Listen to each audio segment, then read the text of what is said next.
नमस्कार साथियों, जय पीएससी एकेडमी के ऑनलाइन यूट्यूब चैनल पे आपका स्वागत है। अभी हमारा जो एडीओ की ग्रामीण विकास की इकाई 2 सेक्शन लेके आ रहे हैं। इसमें सबसे पहले हमने मनरेगा के पार्ट 1 लेके आए, जिसमें आप सभी लोग ने कहीं ना कहीं वीडियो में कमेंट्स किए हैं, लाइक किए हैं, उसके लिए बहुत धन्यवाद। और हमारे लिए जो हमारे वीडियोस हैं, हमारी जो मेहनत है, उनको ज़्यादा से ज़्यादा आप क्या किए, ज़्यादा से ज़्यादा शेयर करिए, ठीक है, जिससे हम और मोटिवेट हो सके कि इससे रिलेटेड वीडियो बना सके। ओके, अभी हमारा जो मनरेगा पार्ट 2 ये हमारा सेक्शंस आएगा। पिछले हमारी जो वीडियो थे उसमें हमने देखा था कि मनरेगा की शुरुआत कैसे हुई, इसमें कौन कौन से कानूनी प्रावधान थे, इसके बाद हमने इसके कौन कौन से इसमें रूल्स बनाए गए थे, पेमेंट सिस्टम हो गया, बेरोजगारी भत्ता हो गया, दूरी हो गया, ठीक है, ये सारे चीज़ें हमने देखा था। और छत्तीसगढ़ में कैसे इंप्लीमेंट हुआ, पहला चरण में कितने जिले हुए, दूसरे चरण में कितने जिले हुए, ये सारी चीज डिटेल देखे। आज का हमारा जो सेक्शन रहेगा वो रहेगा इकोनॉमिकल बेस पे और थोड़ा सा अपडेटेड पे कि इसमें और कौन कौन से चरण लाया जा रहा है, क्या क्या सिस्टम में सुधार हुए हैं, ठीक है। तो मनरेगा पार्ट 2 चालू कर रहे हैं हमारा।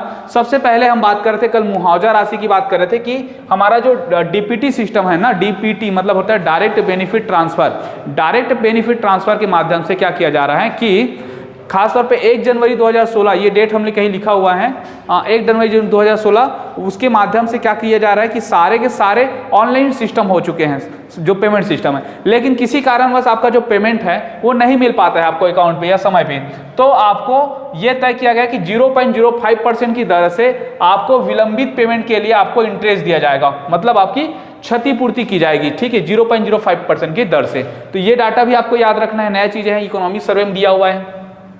दूसरा क्रियान्वयन इकाई है इसका ग्राम पंचायत। ग्राम पंचायत से ही सारा चीज चलता है। मेन जो एजेंसी होता है वो ग्राम पंचायत ही होते हैं, उसकी ग्राम सभा उसकी सिफारिश करते हैं, और लाभ प्राप्त करता इकाई कौन सा है, तो परिवार है। ये दोनों चीजें आपको याद रखना है, ठीक है। क्रियान्वयन इकाई, लेकिन अगर क्वेश्चन आएगा कि आपका क्रियान्वयन सजेशन, मतलब इसका जो खासतौर पे हम बोल सकते हैं कि सजेस्ट कौन कर सकता है, कौन कौन से काम को हम करेंगे ऐसे करके, तो ये सजेशन जो करता है वो कौन करता है, ग्राम सभा करता है, ठीक है। अभी हम लोग जब सारे चीज हम डिटेल में आएंगे तो हम देखेंगे कि क्या क्या चीजें इसमें और छूटा हुआ है, ठीक है। एक इंपॉर्टेंट आज का टॉपिक आता है लोकपाल की बात करते हैं। लोकपाल क्या होता है आपको समझना पड़ेगा।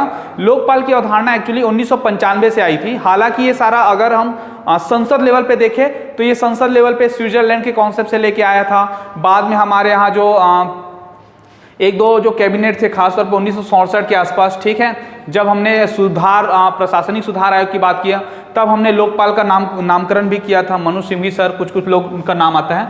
इंपॉर्टेंट क्या होता है कि लोकपाल है क्या, तो लोकपाल क्या होता है, यह एक जांच एजेंसी होती है। कोई भी जब सरकारी काम होता है वह ठीक ढंग से हुआ है या नहीं हुआ है, इसके लिए क्या किया जाता है, जांच करता है, और जो भी दोषी होता है उनको कार्रवाई की जाती है। इस सिस्टम को हम बोलते हैं लोकपाल, ठीक है, मतलब लोगों के द्वारा क्या किया जाएगा, पालन कराया जाएगा उस काम को लेके।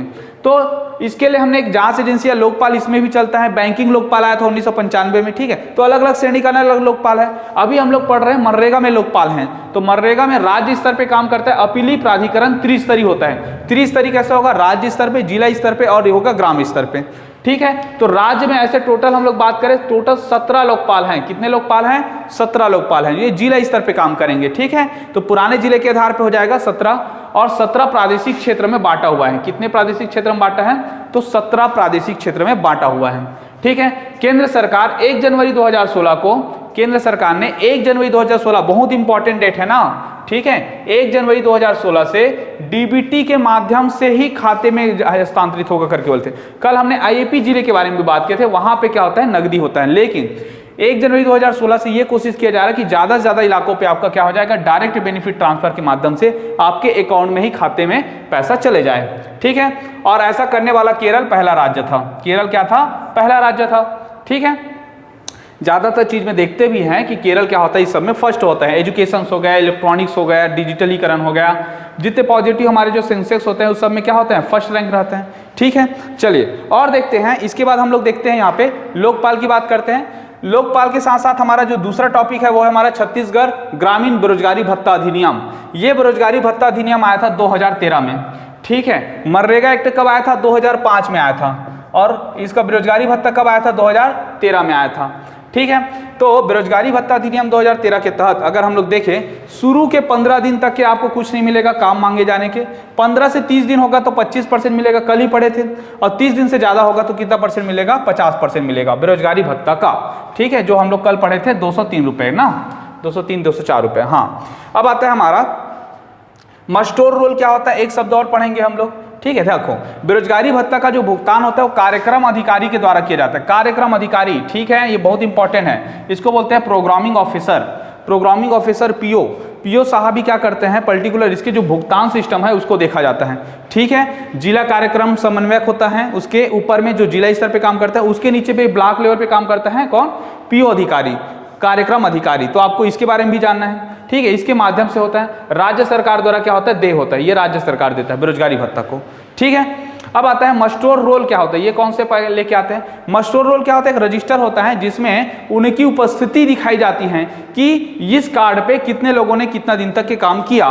तो ये मस्टोर रोल, इसका निर्माण कार्यस्थल में ही किया जाता है, याद रखना है। मस्टोर रोल को भरने का जो सिस्टम है वो कार्यस्थल में ही है, वहीं पे भरा जाता है, ठीक है। जो पंच हो गया, मेट बोलते हैं जिसे, मेट के माध्यम से भरा जाता है, ठीक है। और इस मस्टोर रोल को फिर बाद में क्या करता है, सहकारी बैंक में या जहां से पेमेंट होता है वहां पे भेज दिया जाता है। फिर उसके बाद वो क्या होता है, सीधा सीधा कार्यक्रम अधिकारी के पास जाता है, फिर जिला कार्यक्रम समन्वयक के पास जाता है, फिर रोजगार अधिकारी के पास जाता है, और उसके बाद वो पंचायत एवं ग्रामीण विकास में जमा होता है। तो ये मस्टोर रोल जैसे जैसे ऊपर जाएगा, पेमेंट सिस्टम वहां से आते जाता है, ठीक है। तो इसका निर्माण कार्यस्थल में किया जाता है। अब कार्य सिफारिश कौन करता है, कौन कौन से काम क्या क्या होगा ऐसे करके, तो इसकी सिफारिश कौन करता है, ग्राम सभा करता है, ठीक है। ग्राम सभा ही करता है, याद रखना है।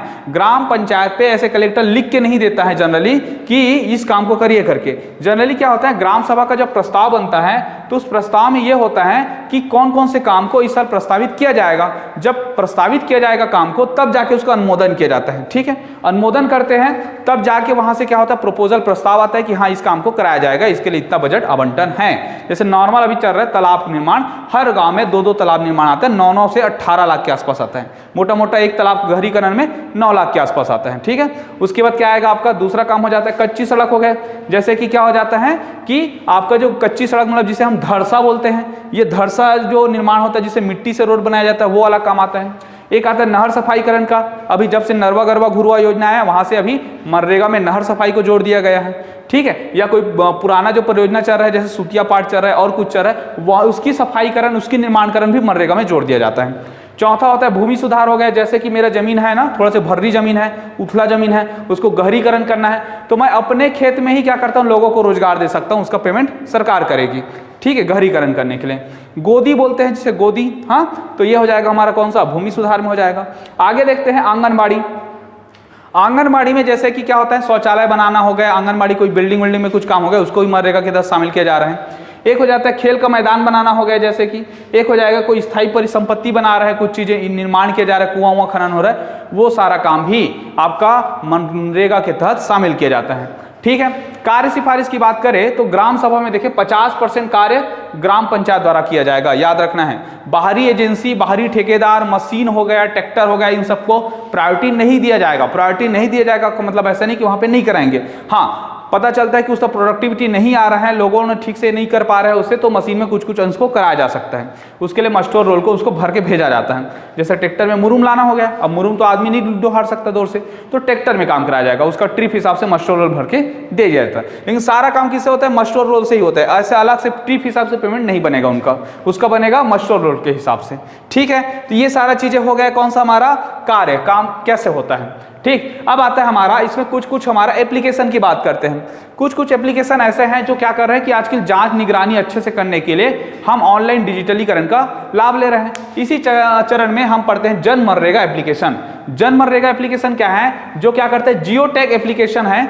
जियो टैग क्या होता है आपको बता दूं, जैसे कि क्या होता है कि जहां पे जिस तालाब पे काम हो रहा है, जैसे कि ये तालाब है, ये गांव है, यहाँ पे काम हो रहा है, यहाँ पे पोजीशन को क्या डालेंगे कि लॉन्गिट्यूड एंड लैंगिट्यूड, मतलब अक्षांश और देशांतरी इस पोजीशन क्या है उसको हम डालते हैं कि यहाँ पे कुआं है करके। अब उसके बाद जब जियो टैग हो जाता है तो बैठे बैठे अधिकारी, जो कार्यक्रम अधिकारी हैं या जो इंजीनियर ऑफिसर हैं, वो ब्लॉक लेवल पे बैठे बैठे इसका कार्यक्रम को, इस पोजीशन को चेक कर सकते हैं, इसके प्रोग्रेस रिपोर्ट को देख सकते हैं कि कितना गहरीकरण हुआ है, क्या हुआ है। ये सारा चीजें संभव हो पाए किससे, जन मनरेगा एप्लीकेशन से, ठीक है। इसको पूछ सकते हैं क्योंकि इकोनॉमिक सर्वे में दिया हुआ है ये, ठीक। उसके बाद है एक ठोक है हमारा मोबाइल मॉनिटरिंग सिस्टम, MMS बोलते हैं इसको।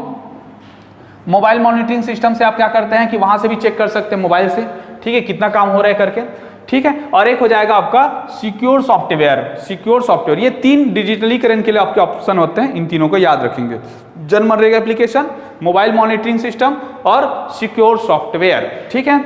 अभी हाल ही में जैसे कि 1-2 महीना हो गया, कई लोग को ग्रामीण एरिया से होंगे तो पता होगा, अभी क्या हो रहा है कि दिन में 2 बार, ठीक है, जो महिला जिसके नाम पे कार्ड है उनका फोटो लिया जा रहा है और फोटो लेके उसको ऑनलाइन अपलोड किया जाता है तुरंत के तुरंत कि हाँ आप 2 बजे तक रुके हैं कि नहीं रुके हैं, ठीक है। तो ज़्यादा से ज़्यादा कोशिश किया जाता है कि पारदर्शिता रहे, सही ढंग से काम हो सके, ऐसे करके, ठीक। हालांकि कई लोग आलोचना भी करते हैं कि मनरेगा से क्या होता है कि कुआं खोदो कुआं भरो का काम है ना, ज़्यादातर पैसा वेस्ट जा रहा है ऐसे करके। लेकिन हाँ, रोजगार की दृष्टि से देखें तो कहीं ना कहीं ये मार्केट में मुद्रास्फीति, ठीक है, महंगाई को मेंटेन करने के लिए, मंदी से बचने का एक सबसे बड़ा माध्यम है, ठीक। चलिए अब हम देखते हैं सुरक्षा के नाम पे, देखते हैं कि क्या क्या सुरक्षा दी जाती है। तो अगर कार्यस्थल पे सुरक्षा रहेगा, जैसे कि महिलाएं हो गया, महिला वर्ग हो गया, तो उनके बच्चे आते हैं उनके लिए झूला घर हो गया, पेयजल की व्यवस्था हो गया, ठीक है। अगर कोई एक्सीडेंटल हो जाता है तो बीमा सुरक्षा कवर किया जाता है 25,000 तक के, कितना, 25,000 तक के, ठीक है। और अस्पताल में रहेगा, उसका एक्सीडेंट हो गया जाएगा, अब 1 महीने से हॉस्पिटल में पड़ा हुआ है, तो 1 महीने से पड़ा हुआ है तो 1 महीने तक तो नहीं कमा सकता, तो उस केस में 50% मजदूरी दर दिया जाता है। कितना प्रतिशत, 50% मजदूरी दर दिया जाता है, आधा रेट उसको मिलेगा हॉस्पिटल में बैठे बैठे। हाँ, मृत्यु हो जाता है तो आपको 25,000 रुपये मिलेगा, ठीक है। आगे अब महिला और दिव्यांग के लिए क्या है, वर्ग वाइज हम लोग एनालिसिस करते हैं। जैसे महिला वर्ग में देखते तो महिलाओं को प्राथमिकता देंगे, ठीक है, अभी मैं बताऊंगा कि इस बार कितना प्रतिशत भागीदारी है करके। दूसरा, 1/3 महिलाओं को रोजगार देना हमारा ये रहता है, 33% इसका आवश्यकता बताया गया कि 33% पार्टिसिपेशन रेशियो होना चाहिए महिलाओं को, ठीक है। दूसरा आता है हमारा 12 माह में 50 दिवस की मजदूरी अगर कोई महिला कर लेती है उस साल में, जिस साल में हम लोग ले रहे हैं, और उसमें 50% की मजदूरी कर रही हैं, ठीक है, तो अगर उस दौरान उसका मातृत्व अवकाश रहेगा, ठीक है, प्रेग्नेंट रहेगी, ठीक है, या उस दौरान उसका बच्चा होता है, तो हम उस समय उसकी रोजी को नहीं छीनेंगे, ठीक है, नहीं छीनेंगे, मतलब 1 माह की मजदूरी उसको दिया जाएगा। इसे हम मातृत्व अवकाश भत्ता के नाम से जानते हैं। तो मातृत्व अवकाश भत्ता कब मिलेगा, जब आप 12 माह में 50 दिवस की मजदूरी कर लिए हो, उसके पश्चात आप काम पे नहीं आ पा रहे हो, और उसका मेन कारण क्या है, आपका प्रेगनेंसी है, ठीक है, प्रेग्नेंट है, प्रेगनेंसी है, तब आपको 1 महीने की मजदूरी दी जाती है, तो महिला सुरक्षा हो जाएगा। मजदूरी दर दोनों का समान रहेगा, महिला पुरुष अलग अलग नहीं है, ऐसे भी संविधान में लिख दिया है ना, समान मजदूरी दर। और 2020-21 से लेके अगर हम बात करें उस समय पार्टिसिपेशन रेशियो कितना है महिलाओं का, तो लगभग 53% है, मतलब महिला वर्ग का ज़्यादा है पुरुषों के कंपेयर में, ठीक है। अब हम देखते हैं यहाँ से दिव्यांग संबंधी क्या प्रावधान है। तो दिव्यांग संबंधी में ये प्रावधान है कि आपको रोजगार संबंधी प्राथमिकता दी जाएगी आपकी योग्यता के आधार पे, ठीक है। जैसे कि आप थोड़ा बहुत पढ़े लिखे हैं तो आपको मस्टोल भरने के लिए दिया जा सकता है, या तो आपको निरीक्षण करने के लिए दिया जा सकता है, ठीक है। तो ऐसे आपकी योग्यता के अनुसार से आपको काम दिया जाएगा। ऐसा नहीं किया जाएगा कि आप दिव्यांग हैं तो आप अयोग्य हैं, आप यहाँ पे नहीं आ सकते, क्योंकि ये सभी वर्गों के लिए है, ठीक है। ये हो गया हमारा पूरा विशेष सुरक्षा संबंधी। अब हम देखते हैं इसकी संरचना, काम कैसे करता है ये स्ट्रक्चर वाइज। अगर प्रशासनिक मनरेगा का देखें तो क्या होता है कि सेंट्रल गवर्नमेंट में बात करते हैं, इसी ऊपर और चले जाते हैं केंद्र सरकार।